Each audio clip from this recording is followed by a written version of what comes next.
all things.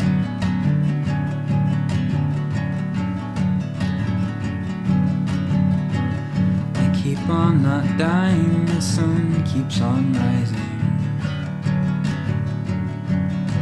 I remember my life as if it's just some dreams that I don't trust, burning off, layered thick, a cargo that I haul, wounds and loves unresolved. I wake up with the sun in my eyes. The present moment tries,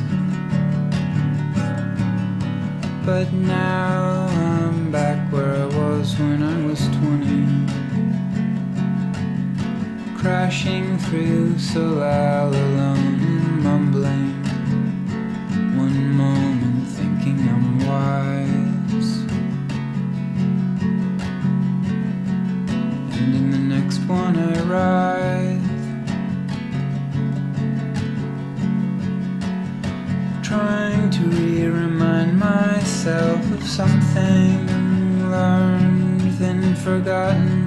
Countless sunrises burying the things I'd figured out the day before.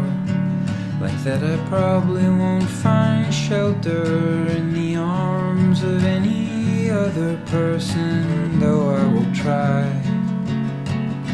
Again I'll deny the blanketing sky, the thing I just realized for probably the millionth time, that walking with my knees trembling is the true state of all things.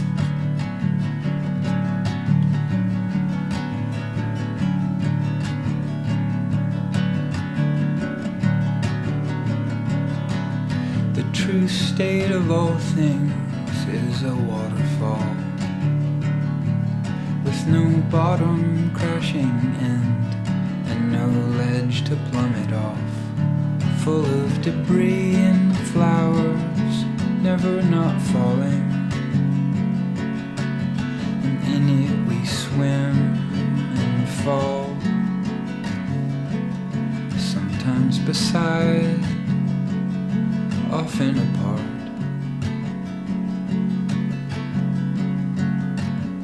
It's just chaos heaving. I wake up with the sun in my eyes, beneath present moment skies, squinting and wondering how I got here, going through the contents of my backpack, shaking out the dust to bring some empty space back, filling a long merch table with artifacts, looking back to see if I could draw a map that leads to now. I remember where I was,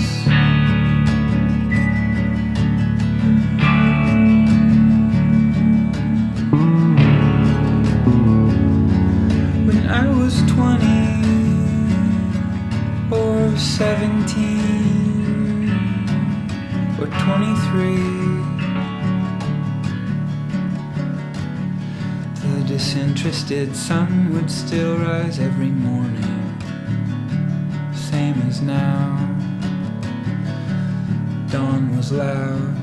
I took my breakfast to the couch on the porch of the punk house. Coffee and low tide smell and my life stretching out. Spending hours each morning reading poems and staring off, and then snapping back to urgency. I did my dishes, and then I would sprint to the the studio again. Spend all day and night digging in.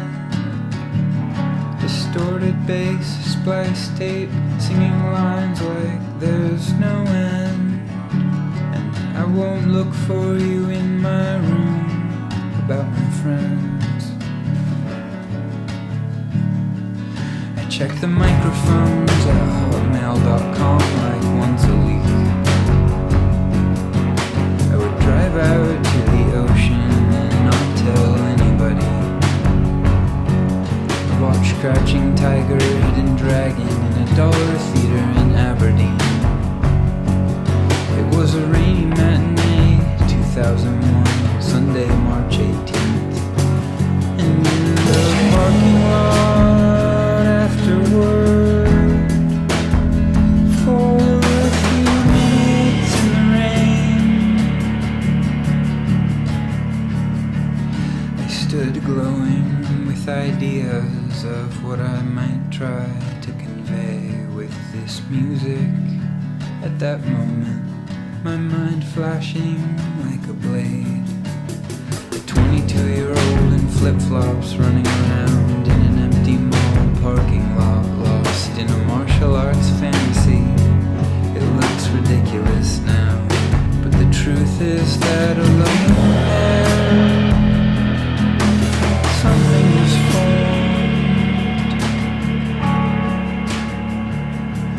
The way they held themselves upright with tea in the opening scenes. A warm formality, spines straight and feet planted wide. Untip-overable like the bambooed undulating hills. Walking slowly, making eye contact and gliding. The sound of empty wind when they sword fought weightless in the bamboo, with a purity of heart that transcends gravity, leaping off the mountain into ambiguity, falling slow as the end credits roll. I decided I would try to make music that contained this deeper piece buried underneath distorted bass fog, imbued with light and emptiness. I kept on driving out to the ocean. It was raining so hard, I was wet wool caked with sand. I watched the dunes migrate slowly.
Lost mind in the tall grass, and slowly the sound of roaring waves returned.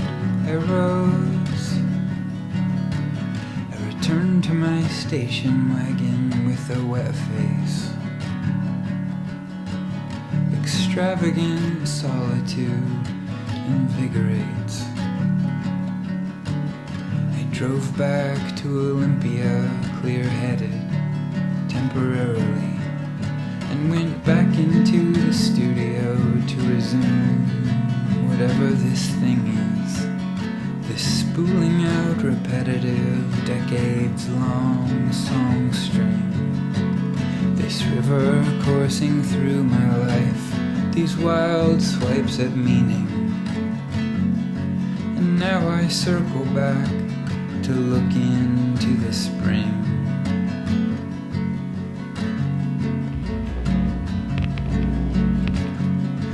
When I was 17, it was 1995.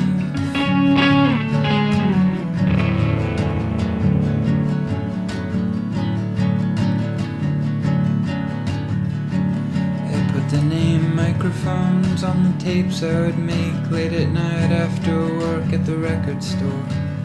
I was already by then a couple years deep into this weird pursuit, playing drums, copying lyrics out to hang them in my room until I started making my own embarrassing early tries at this thing that sings at night above the house branches in the wind, bending wordlessly. I wanted to capture it on tape.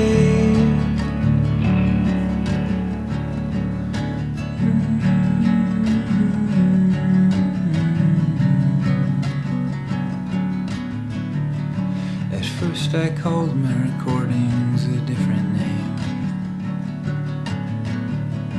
I called it the microphones on the third cassette I made, 'cause I loved recording and the equipment seemed to be living, and it sang to me like static interference from the small AM radio station down the street night in Anacortes in the mid-90s. Oil tankers rumbling. I stayed late recording every night, then I drove back to my parents' house, my headlights through the trees along the Heart Lake Road, winding down the dark slope beneath Mount Erie. I was already who I am.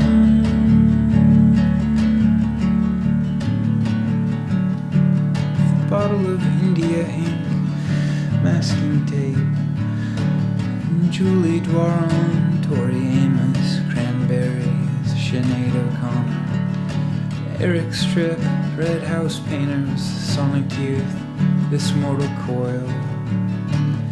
Kurt Cobain had died. I had my driver's license and a girlfriend, and we'd cling to each other and dream that anything's permanent.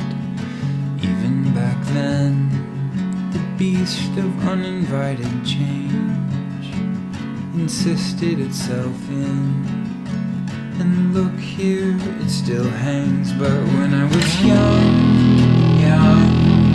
I'd go driving in the rain. I saw Stereo Lab in Bellingham. They played one chord for 15 minutes.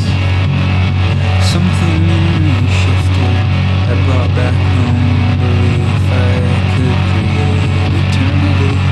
Leaning the guitar up on me, taping down organ keys, feeding back forever distorted waves of symbols oceany, slowly starting to try to move the words beyond mere melancholy into something that brings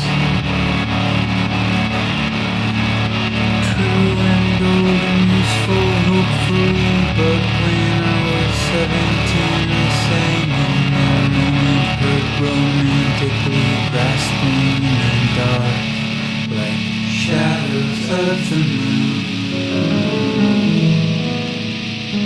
on the back of the car seat, where she sat once. It's not that bad, but I know I wanted to go deeper beneath the human.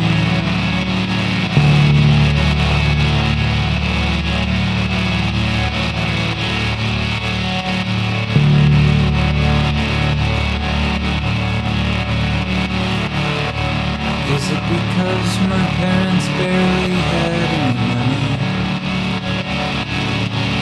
and preferred to leave the baby in the garden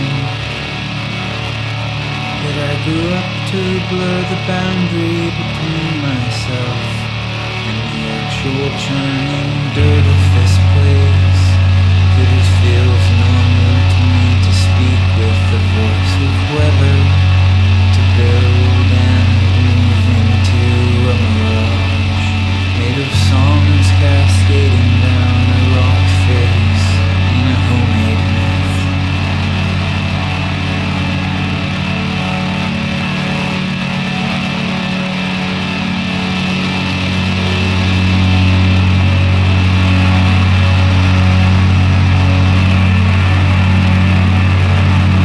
Even deeper back into the mist, when I was 12 and 13, on a family trip we hiked down a steep bluff to an ocean-reaching whipping rain. My little brother's clothes got wet from playing in the winter waves. My parents made a fire of smoky driftwood, and we huddled in. Took his wet clothes off and held him naked above the flames, smelling like smoke and salt on the drive-home. Surely this experience explains something about whoever it was that sang all these songs.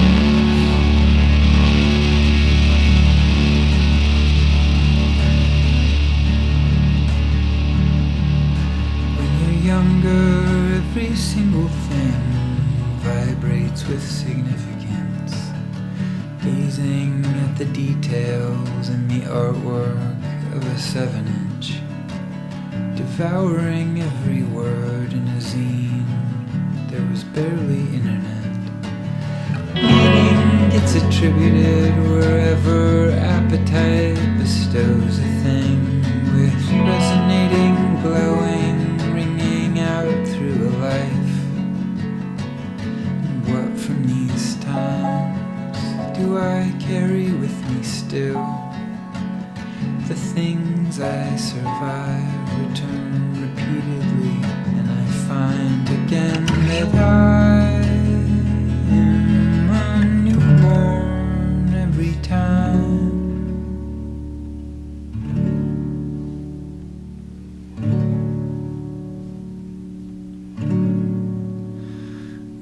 When I wake alone in the dark again, I swim out into the lake of the heart and in.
got back to Olympia from the ocean.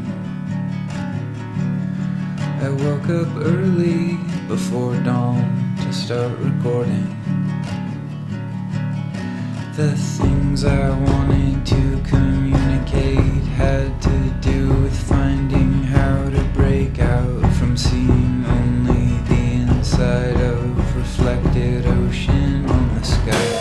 It was early 2001 and I was almost 23. I'd finished recording the Glow Part 2, and I was either always on tour or setting up a tour.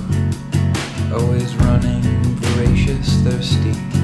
I'd go out to the lake with friends, swim out to the middle, and dive as far as I could. Down to where the water gets cold, with open eyes. We'd go up on the roof at night and actually contemplate the moon. Friends and I trying to blow each other's minds, just laying there gazing, young and ridiculous, and we meant it, our eyes watering. The moon without abstraction then became a floating ball of rock in outer space, not a sticker or a light or a hole through black paper.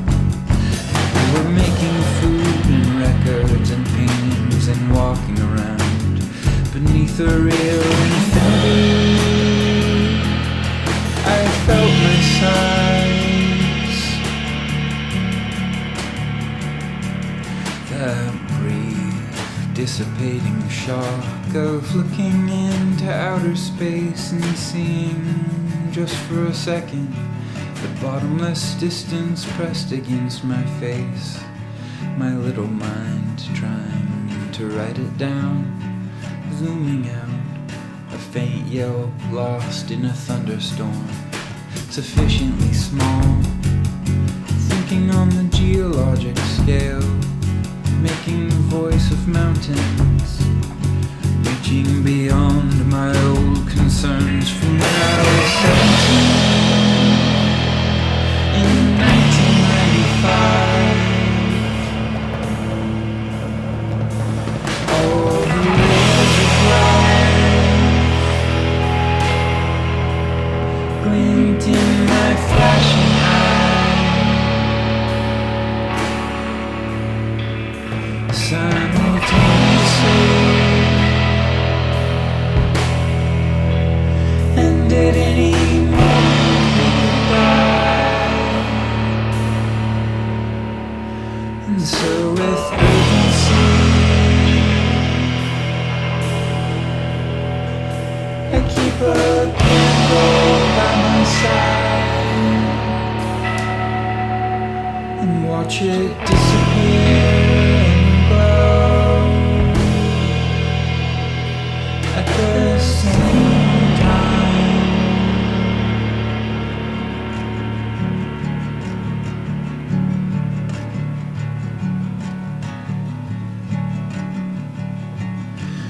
The weather moves across the land and doesn't have a reason. This rippling uncertainty beneath our bones is still the true state of all things.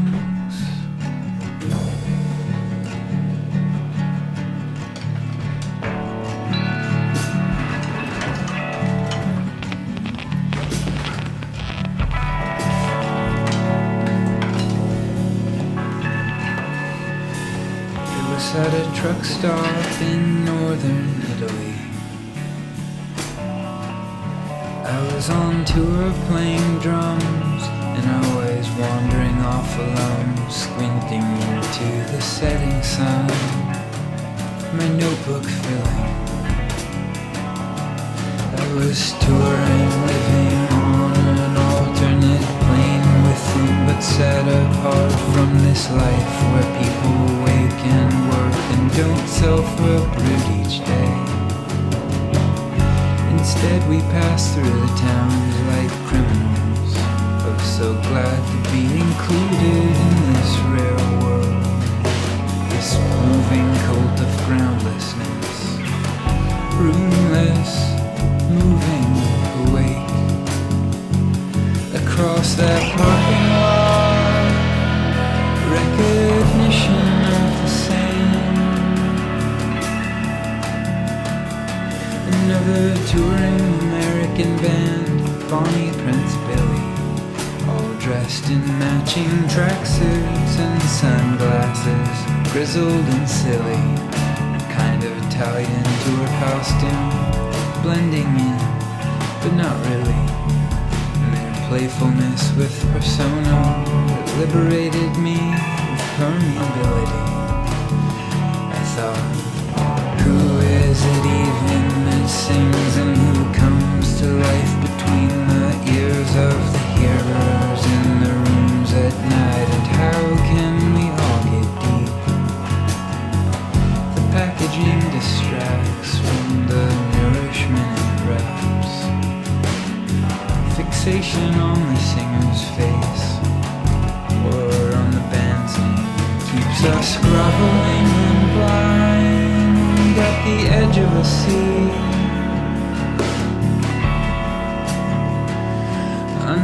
unsubmerged in the singing waterfall, looking for a door into the mansion.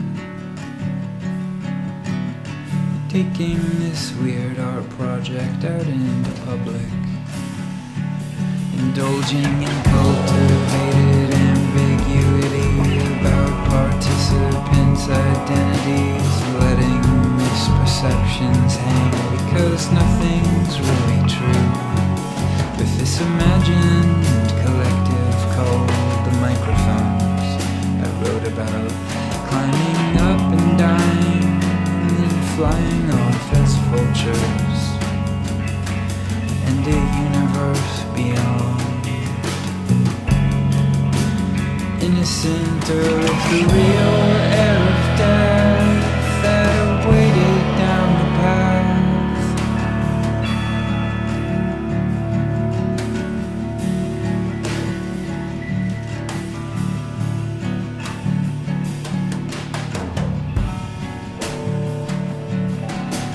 Very end of 2002, I took the microphone's name, crumpled it up, and burned it in a cave on the frozen edge of northern Norway. I made a boundary between two eras of my life, a feeble gesture at making chaos seem organized. The roaring river carves home, laughing at my efforts. Well, the idea of something called Mount Erie engulfed me, and time refuses to stop.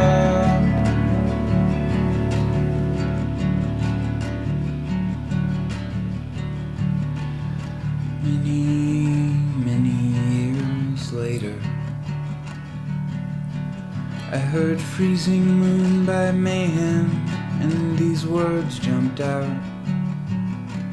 The cemetery lights up again. Eternity opens, and I say, nothing stays the same, no one knows anything. Someone else lives in the house I used to live in, and soon it will be torn down or burned. And who would even want to live in a prolonged stagnation? I am older now, and I no longer feel the same way that I did even 5 seconds ago. Watch me thrash around and try to gracefully allow the past to hang like no big deal. Bands that break up and then reunite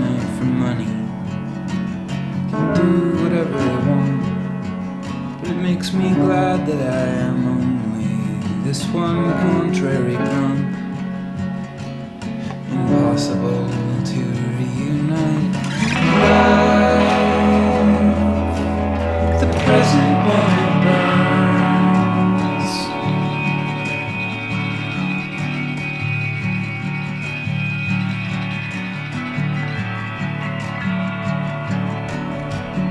I will never stop singing this song, it goes on forever. I started when I was a kid, and I still want to hold it lightly. This luxurious privilege to sit around frowning and wondering what it means, playing with words and trying to prove that names mean nothing. A finger pointed at the moon, mistaken for something shining and true. I never used to think I'd still be sitting here at 41, trying to breathe calmly through the waves. But nothing's really changed in this effort that never ends. When I took my shirt off in the yard, I meant it, and it's still off. I'm still standing in the weather, looking for meaning in the giant meaningless days of love and loss, repeatedly water falling down.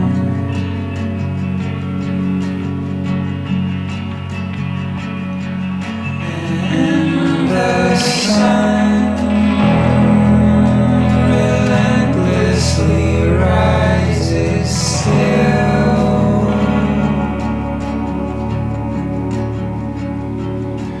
It seems like I'll never not lose wisdom, constantly relearning all the basics, never recognizing any faces, crawling out from under living layers, squinting in the light of earth, bathing, shaking off the weight of expectations, plus all this nostalgia is embarrassing. So I walk into an unknown room without a name.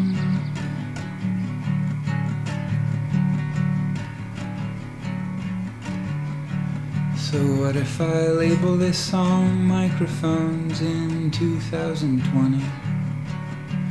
I hope the absurdity that permeates everything joyfully rushes out and floods the room like water from the ceiling, undermining all of our delicate stabilities, admitting that each moment is a new collapsing building. Nothing is true, but this trembling, laughing in the wind,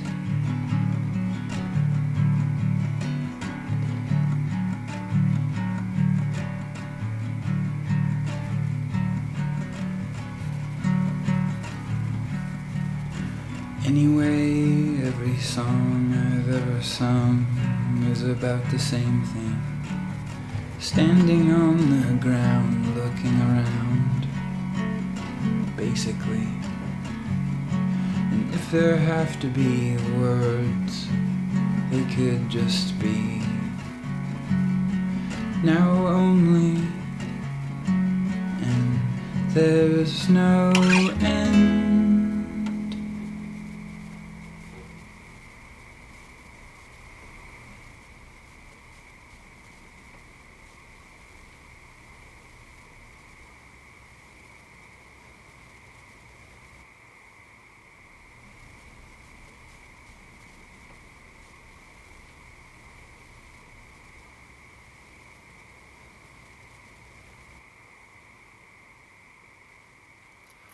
speech? Yeah. Please. How does Bitch. it feel to be a year older? Please. Does anyone watch Arrested Development? Yes. Whenever we had a birthday in my fucking preschool class, they would always be like, "Do you want cha-cha-chas and hi-ya?" And so then every time it'd be happy birthday to you, cha-cha-cha, and then at the end they'd all be like, hi-ya! And it was the most amazing shit Oh my god. ever. That sounds way more fun than Man, that I never. It was so much fun. I was just gonna laugh. It got really crazy on the hi-yas, for I sure. always like the songs at night.